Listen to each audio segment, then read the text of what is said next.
The morning sun barely touched the windows of Kensington Palace when Catherine, Princess of Wales, received the phone call that would change everything. Her hands trembled as she set down the receiver, the doctor's words still echoing in her mind. The tests had come back, and the news was not what anyone had hoped for. William found her sitting in their private study, staring blankly at the garden where their children often played. He knew immediately from her expression that something was terribly wrong. Without a word, he crossed the room and knelt beside her chair, taking her hands in his. "The cancer has spread," Catherine whispered, her voice barely audible. "Dr. Matthews says we need to discuss treatment options, but—" She couldn't finish the sentence. The unspoken words hung heavy in the air between them. For a moment, the future King of England felt utterly powerless. All his training, all his preparation for leadership meant nothing in the face of this devastating news. He pulled his wife into his arms, feeling her body shake with silent sobs. The couple had always known that their lives belonged to the public, but this was different. This was personal, raw, and terrifying. They had 3 young children who needed them, a nation that looked up to them, and now an uncertain future stretching ahead. Later that evening, after the children were asleep, William and Catherine sat together in their living room. The palace felt unusually quiet, as if the very walls understood the gravity of the situation. They talked late into the night about what this meant for their family, for their duties, and for their love story that had captured hearts around the world. Catherine had always been the steady one, the calm presence that balanced William's sometimes impulsive nature. Now facing the biggest challenge of her life, she drew on that inner strength. "We'll face this together," she said, her voice stronger now. "Whatever comes, we face it together." William nodded, his throat tight with emotion. He thought about his mother, Diana, and how she had faced her own struggles with grace and dignity. He knew Catherine possessed that same strength, but the thought of potentially losing her was almost unbearable. The next morning brought the harsh reality of their situation into sharp focus. Palace officials needed to be informed, security arrangements had to be reviewed, and most importantly, they had to find a way to tell their children. George, Charlotte, and Louis deserved to hear the truth from their parents, not from whispered conversations or overheard phone calls.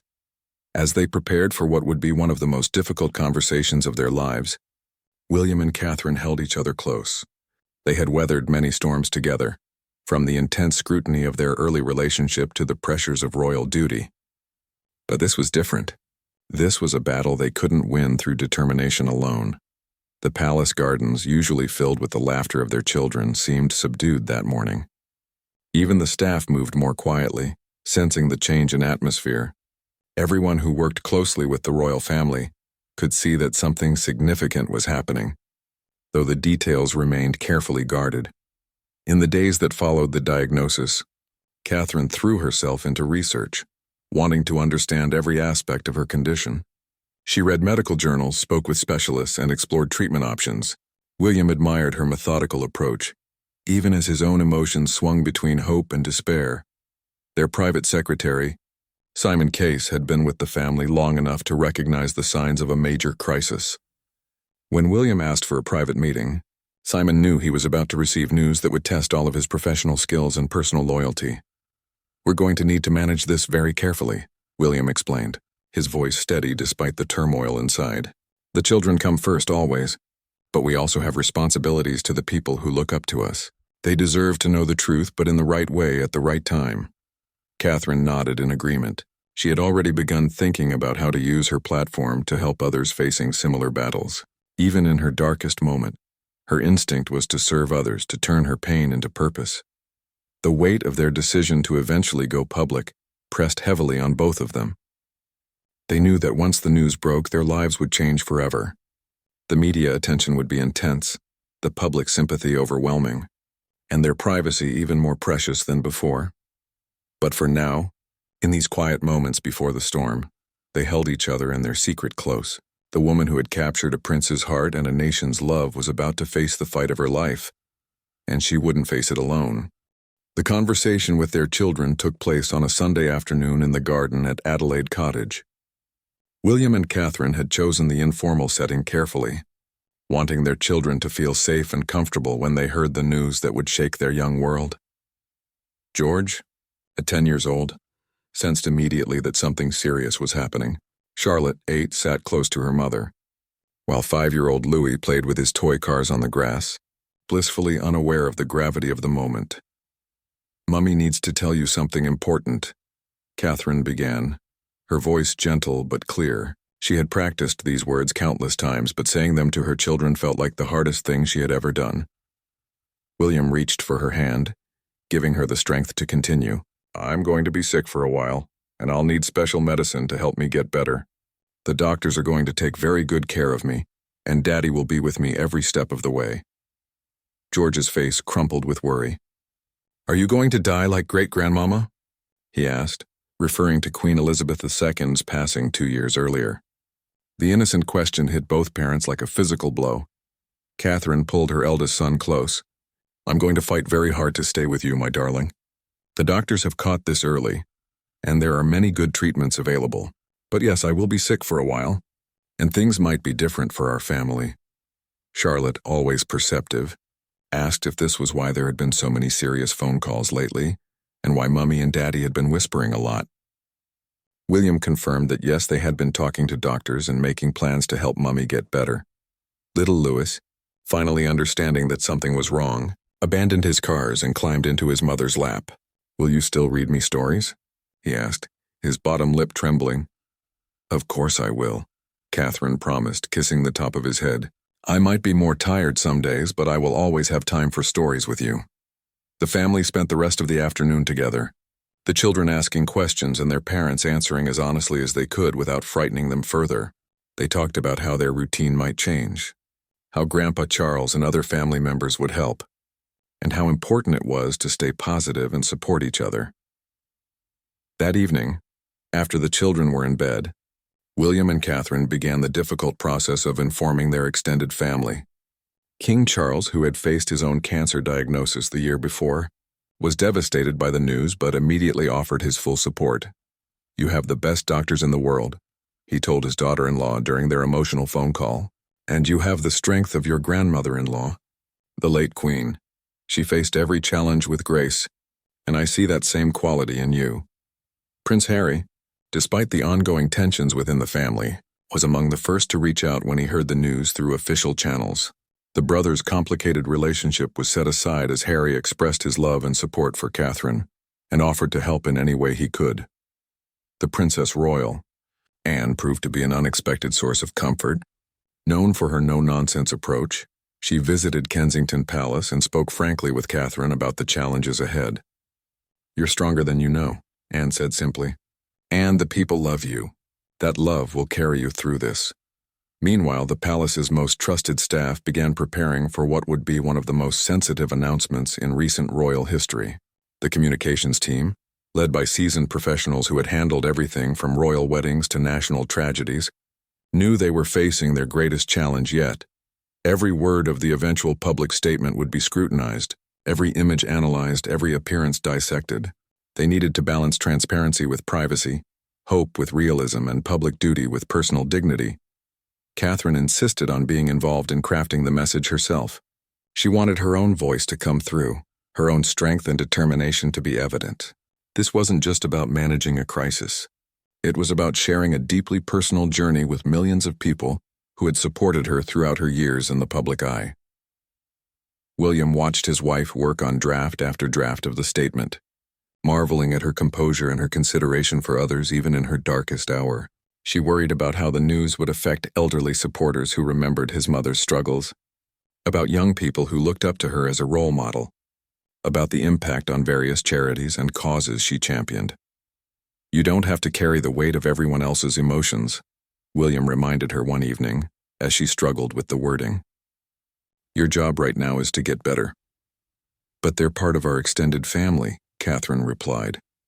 "These people have celebrated with us, mourned with us, supported us through everything. They deserve honesty, and they deserve hope." As the days passed, the couple found themselves drawing closer together than ever before. The diagnosis had stripped away all the external pressures and protocols, leaving just a husband and wife facing an uncertain future together. Their love, which had begun as a college romance and grown through years of public scrutiny, was now being tested in the most profound way possible. Friends from their university days reached out, offering support and sharing memories of the carefree young woman who had stolen Prince William's heart. These connections to their past reminded Catherine of who she was beyond her royal title, a beloved daughter, sister, friend, and mother whose life mattered to so many people for reasons that had nothing to do with protocol or duty. The decision of when and how to tell the public weighed heavily on both of them, but they knew they couldn't wait much longer. Rumors were already beginning to circulate about Catherine's reduced public appearances, and they wanted to control their own narrative rather than let speculation run wild. The video message was recorded in the gardens of Windsor Castle on a crisp March morning. Catherine had chosen to wear a simple blue sweater, wanting to appear approachable and genuine rather than formal. She sat on a wooden bench with dappled sunlight filtering through the trees behind her, creating a scene that felt both intimate and timeless. William stood just out of frame, giving her encouraging nods and gentle smiles as she prepared to address the nation. They had rehearsed the words countless times, but Catherine insisted on speaking from her heart rather than simply reading from a script. Her hands trembled slightly as she looked directly into the camera lens, knowing that millions of people would soon be watching this moment. "I wanted you to hear this directly from me," she began, her voice steady despite the magnitude of what she was about to share. "In January, I underwent major abdominal surgery in London, and at the time it was thought that my condition was non-cancerous. The surgery was successful, however. Tests after the operation found cancer had been present." The words she had practiced so many times felt surreal as she spoke them to the world. Behind the camera, William felt his heart breaking as he watched his wife shoulder this burden with such grace and dignity. Catherine continued, explaining that she was now undergoing preventative chemotherapy and was in good spirits, surrounded by her loving family. She spoke about the time they had needed to process the news privately and to explain everything to their children in an age-appropriate way. "William and I have been doing everything we can to process and manage this privately for the sake of our young family," she said, her voice growing stronger with each word. "As you can imagine, this has taken time. It has taken me time to recover from major surgery in order to start my treatment." The 2-minute video, simple in its production but profound in its impact, would go on to become one of the most watched royal messages in history. But in that moment, sitting in the peaceful garden, Catherine was simply a woman sharing her truth with people who had supported her for over a decade. Within hours of the video's release, the response was overwhelming. Messages of support poured in from world leaders, celebrities, and ordinary people from every corner of the globe. Social media platforms were flooded with heart emojis, prayer hands, and messages of love and encouragement. The hashtag #CatherineStrong began trending worldwide. King Charles, who had faced his own cancer battle with characteristic stoicism, issued a statement expressing his pride in his daughter-in-law's courage. "Catherine has shown remarkable strength and grace in sharing her diagnosis," the statement read. "The entire royal family stands behind her as she begins this treatment." Prime Minister Rishi Sunak paused parliamentary proceedings to acknowledge the princess's announcement, praising her bravery and wishing her a full recovery on behalf of the nation. Opposition leaders set aside political differences to echo similar sentiments, showing the unifying power of Catherine's courage. But perhaps most touching were the personal messages from people who had faced similar battles. Cancer survivors from around the world shared their own stories, offering practical advice and emotional support. Support groups dedicated entire meetings to sending positive thoughts to the princess, creating colorful cards and banners that would eventually make their way to Kensington Palace. The response from children was particularly moving. Schools across Britain held special assemblies where students made get-well cards for the princess. A group of young cancer patients at Great Ormond Street Hospital, one of Catherine's patronages, created a special video message, singing a song they had written themselves about courage and hope. International reaction was equally supportive. President Biden and First Lady Jill Biden, both of whom had personal experience with family cancer battles, sent a private message of support. Other royal families from around the world reached out, sharing their own experiences and offering assistance. The medical community also rallied around the announcement. Leading oncologists praised Catherine's decision to speak publicly about her diagnosis, noting that her openness could encourage others to seek early treatment.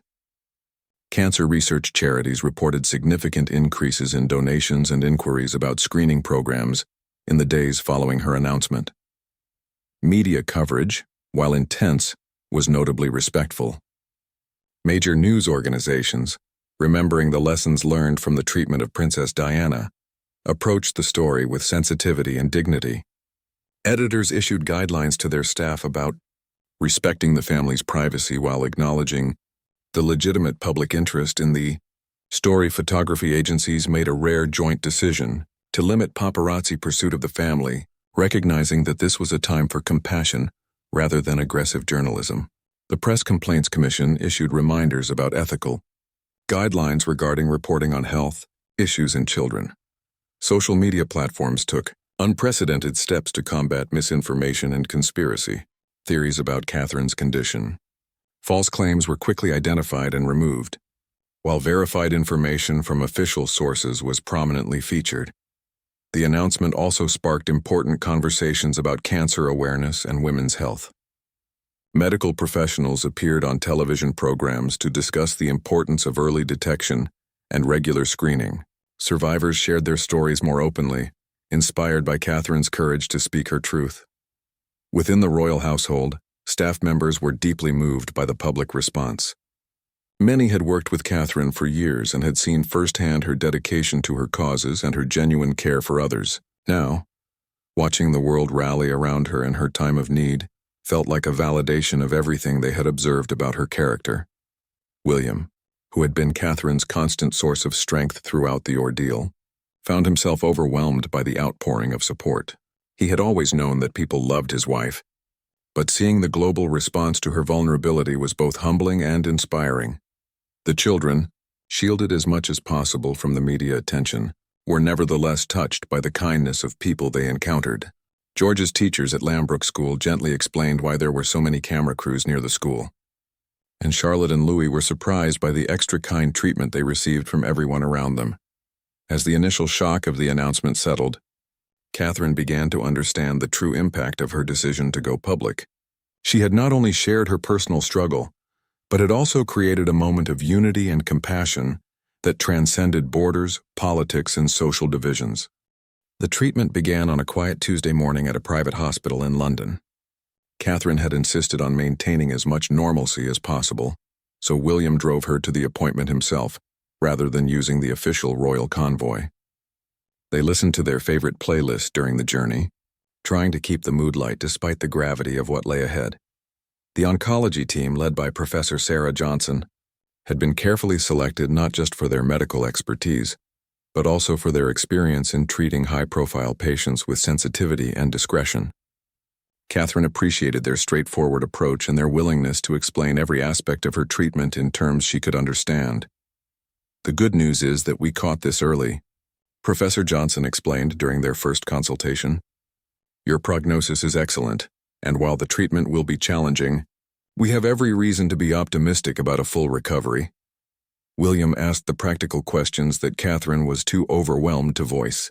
How long would the treatment take? What side effects should they expect?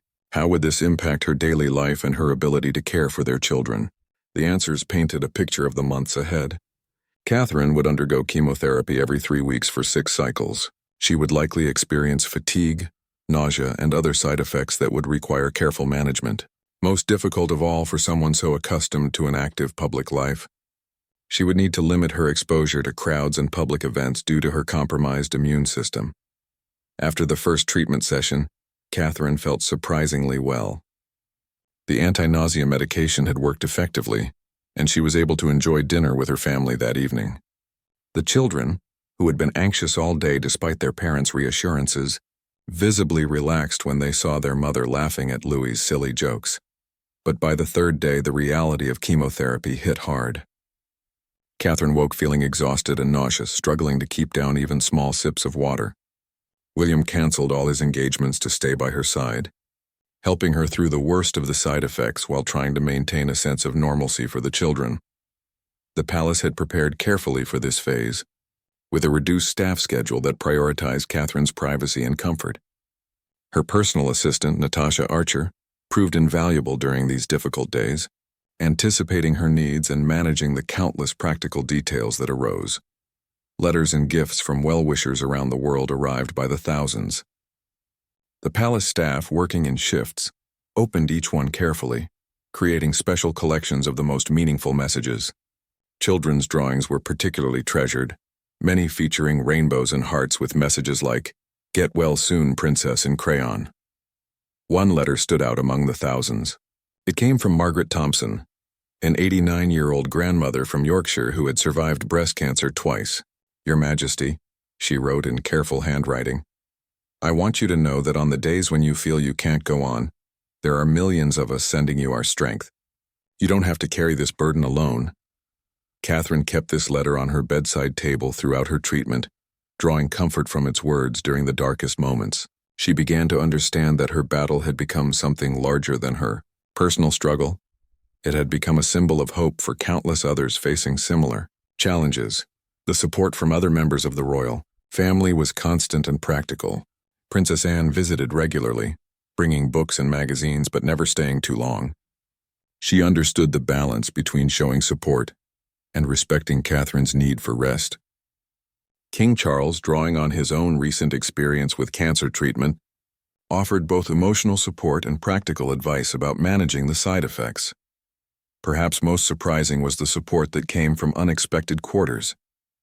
Meghan Markle, despite the ongoing tensions with the family, sent a private message of encouragement along with a package of organic teas that had helped her through difficult times. The gesture, while small, represented a moment of grace amid family complications. Catherine's children adapted to their mother's illness with the remarkable resilience that children often display. George, the eldest, took on additional responsibilities around the house, helping his younger siblings with homework and bedtime routines when his mother was too tired. Charlotte became fiercely protective of her mother, creating elaborate get-well cards and insisting on bringing her breakfast in bed on good days. Little Louis, too young to fully understand what was happening, simply knew that Mummy needed extra hugs and quiet time. His innocent questions often provided moments of levity during difficult days. "When you're all better, will you still be a princess?" he asked one afternoon, causing both his parents to laugh despite their exhaustion. William struggled with his own emotions while trying to be the strong, supportive husband Catherine needed. Friends from their university days rallied around him, offering practical support and emotional outlets. His old friend Tom Bradby, the journalist who had covered their wedding, checked in regularly, providing a safe space for William to express his fears without judgment. The treatment schedule began to establish its own rhythm. Good days were treasured and celebrated, often with small family activities like garden walks or movie nights. Difficult days were endured with patience and grace, supported by the love of family and the encouragement of millions around the world. Catherine began to document her experience in a private journal, initially as a way to process her emotions, but gradually as something she thought might help others in the future. She wrote about the fear and uncertainty, but also about the unexpected moments of joy and connection that arose from her vulnerability. Medical appointments became opportunities for Catherine to connect with other patients and their families. Despite her security detail and the precautions necessary for her treatment, she often found ways to offer encouragement to fellow cancer patients. Her genuine empathy and her willingness to share her own struggles created powerful moments of human connection. The hardest part for Catherine wasn't the physical symptoms of treatment, but the enforced separation from her normal life and duties. She missed her charity work, her public engagements, and the sense of purpose that came from serving others. Video calls with various organizations helped maintain some connection, but she yearned for the day when she could return to active service. As the weeks turned into months, Catherine began to see subtle signs of progress. Her energy levels improved between treatment cycles, and her medical team expressed cautious optimism about her response to the chemotherapy. Most importantly, her fighting spirit, which had carried her through so many challenges in her public life, remained undiminished. The news came on a rainy September morning, 6 months after Catherine had begun her treatment. Professor Johnson called personally to share the results of her latest scans, her voice warm with genuine pleasure as she delivered the words everyone had been hoping to hear: the treatment has been remarkably successful. she told Catherine and William during their appointment at the hospital. "The cancer is undetectable in your latest scans. We'll continue monitoring closely, but Catherine, you can officially be considered in remission."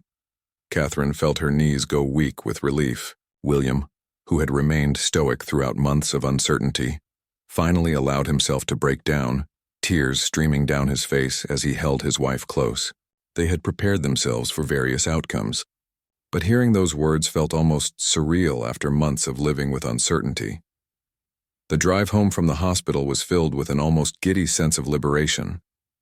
Catherine found herself noticing details she had missed during the fog of treatment, the way the autumn light filtered through the trees, the sound of children playing in a nearby park, the simple pleasure of feeling genuinely hungry for the first time in weeks.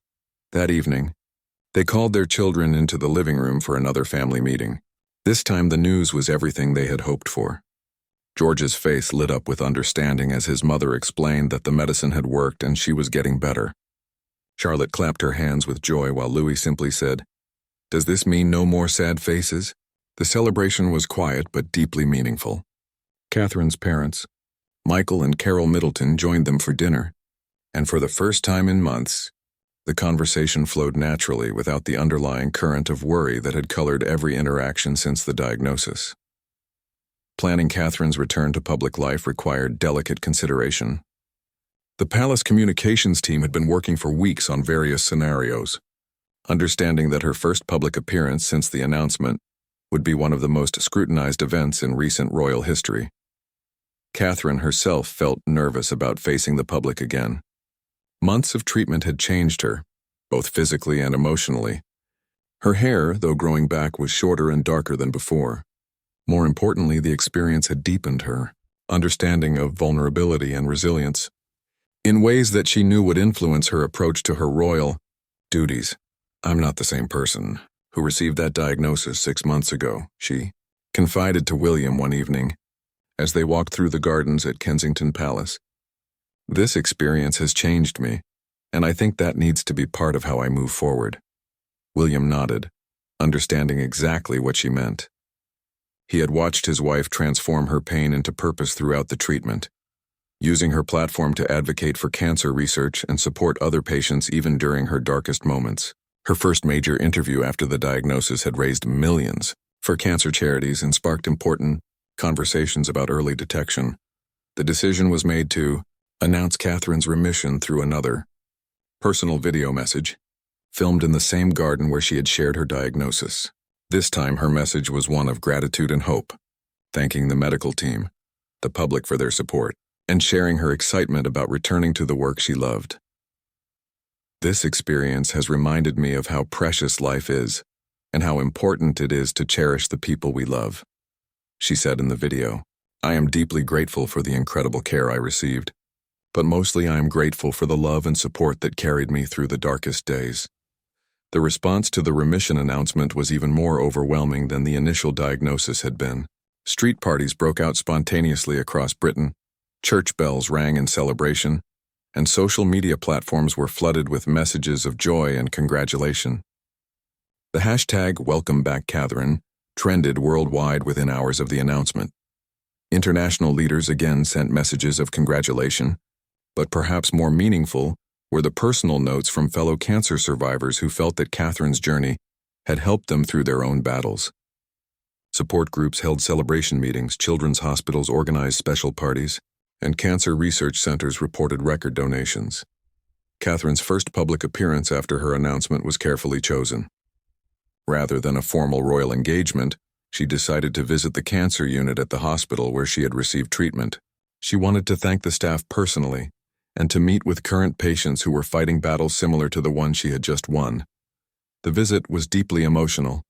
Catherine spent time with each patient, listening to their stories and sharing her own experience with characteristic warmth and genuine interest. Many of the staff were moved to tears as they watched her interact with their other patients, seeing how her own journey had deepened her capacity for empathy. One young mother, undergoing treatment for the same type of cancer Catherine had faced, broke down when meeting the princess. "Seeing you go through this and come out the other side gave me hope when I had none left," she whispered through tears. Catherine held her hand and promised to stay in touch throughout her treatment journey. The medical staff who had cared for Catherine were honored by her visit, but they were most impressed by how she used the opportunity to advocate for improved cancer care and research funding. She had clearly thought deeply about how to use her experience to benefit others facing similar challenges. As Catherine gradually returned to her full schedule of royal duties, she brought a new perspective to her role. Her speeches carried more weight, her interactions with the public felt more genuine, and her advocacy work took on new urgency. She had always been popular, but her cancer journey had transformed her into something more, a symbol of hope and resilience. The experience had also strengthened her marriage in unexpected ways. William and Catherine, who had always been close, now shared a bond forged through their most vulnerable moments. They spoke more openly about their fears and hopes, and their public appearances together carried an extra warmth that royal watchers noticed immediately. The children, too, had been changed by the experience. They had learned about illness and recovery, about the importance of family support, and about their mother's strength in ways that would shape their character for life. George, in particular, had developed a mature understanding of service and duty that impressed everyone around him. As 2024 drew to a close, Catherine reflected on the year that had tested her in ways she never could have imagined. The diagnosis that had initially felt like a devastating end had instead become a new beginning, a chance to deepen her impact, strengthen her relationships, and discover reserves of strength she hadn't known she possessed. 1 year after her diagnosis, Catherine stood before a gathering of cancer survivors, researchers, and medical professionals at the annual Cancer Research UK Gala. The event, which she now served as patron, represented the culmination of her transformation from patient to advocate. Her speech that evening would become one of the most memorable addresses of her royal career. "A year ago, I sat in a doctor's office and heard words that every person fears," she began, her voice steady and clear. "But what I discovered in the months that followed was not just the power of medical science, but the incredible strength of human connection and compassion." The audience, many of whom were fellow survivors or families affected by cancer, listened with rapt attention as Catherine shared details of her journey that she had never spoken about publicly before. She talked about the fear that kept her awake at night, the way her children's laughter became her medicine, and the letters from strangers that gave her strength when she needed it most. "Cancer does not discriminate," she continued. "It affects princes and paupers, young and old, strong and vulnerable. But neither does hope, neither does love, neither does the determination to fight for every precious day we are given." The standing ovation that followed lasted for several minutes, with many in the audience openly weeping. William, watching from the front row with their children, felt an overwhelming pride in his wife's courage and grace. She had not only survived her battle with cancer, but had emerged as one of the most powerful advocates for cancer research and patient support in the world. The impact of Catherine's journey extended far beyond the royal family. In the year following her diagnosis, cancer research funding in the UK increased by 40%, driven partly by her advocacy and the public attention her battle had brought to the cause. New early detection programs were launched in her name, and survival rates for her type of cancer improved significantly due to increased awareness and earlier interventions. Perhaps most importantly, Catherine had helped remove much of the stigma and fear surrounding cancer diagnosis. Her openness about her experience had encouraged thousands of people to seek screening and treatment, potentially saving countless lives. Medical professionals credited her with single-handedly changing the conversation around cancer, from one of fear to one of hope and determination. The royal family itself had been strengthened by the experience. King Charles, who had faced his own cancer battle, found a new closeness with his daughter-in-law through their shared experience. The siblings-in-law, who had sometimes struggled with the pressures of royal life, now supported each other with deeper understanding and empathy. Even the relationship with Harry and Meghan had improved, though gradually. Catherine's illness had provided a moment of clarity about what truly mattered, and while the family dynamics remained complex, there was now a foundation of mutual concern and respect that hadn't existed before. For William, watching his wife's transformation from patient to advocate had been both inspiring and humbling. He had always known Catherine was strong, but seeing her channel her pain into purpose had deepened his love and admiration for her in ways he struggled to put into words. "She's not the same person she was before the diagnosis," he confided to a close friend during a private moment at the gala. "She's stronger, more purposeful, more connected to what really matters. If that's possible for someone who was already pretty remarkable, then cancer has given us an unexpected gift." The children had adapted to their mother's new role as a cancer advocate with typical childhood pragmatism. Charlotte had become particularly interested in science and medicine, often asking detailed questions about how treatments worked and why some people got better while others didn't. George had started a fundraising campaign at his school, while Louis simply continued to provide the hugs and laughter that had sustained his mother through her darkest days. As the evening wound down, Catherine found herself in conversation with a teenage girl named Emma, who had been diagnosed with the same type of cancer just weeks earlier. The girl was terrified and had barely spoken to anyone since receiving the news. But something about meeting Catherine gave her the courage to ask the questions that had been haunting her. "Did you think you were going to die?" Emma asked quietly, her parents hovering nervously nearby. Catherine took the girl's hands in hers and answered with characteristic honesty. "Yes, sometimes I did, and that was normal and okay to feel that way. But what I learned is that fear doesn't have to control us. We can feel afraid and still fight.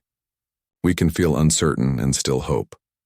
The conversation continued for nearly an hour, with Catherine sharing practical advice about managing treatment side effects, maintaining relationships during illness, and finding moments of joy even in difficult times. By the end of their talk, Emma was smiling and asking questions about Catherine's favorite books and movies, rather than dwelling on her diagnosis. Watching this interaction, William understood why his wife's cancer journey, as painful as it had been, was ultimately becoming one of their most meaningful contributions to public service. Catherine had found a way to transform her personal suffering into a source of comfort and hope for countless others. The drive home from the gala was quiet, filled with the comfortable silence that comes after a deeply meaningful evening. Catherine stared out the window at the London streets, thinking about Emma and the dozens of other patients and families she had met throughout the evening. Each conversation had reminded her of her own journey and reinforced her commitment to using her platform for good. "You were magnificent tonight," William said softly, reaching for her hand.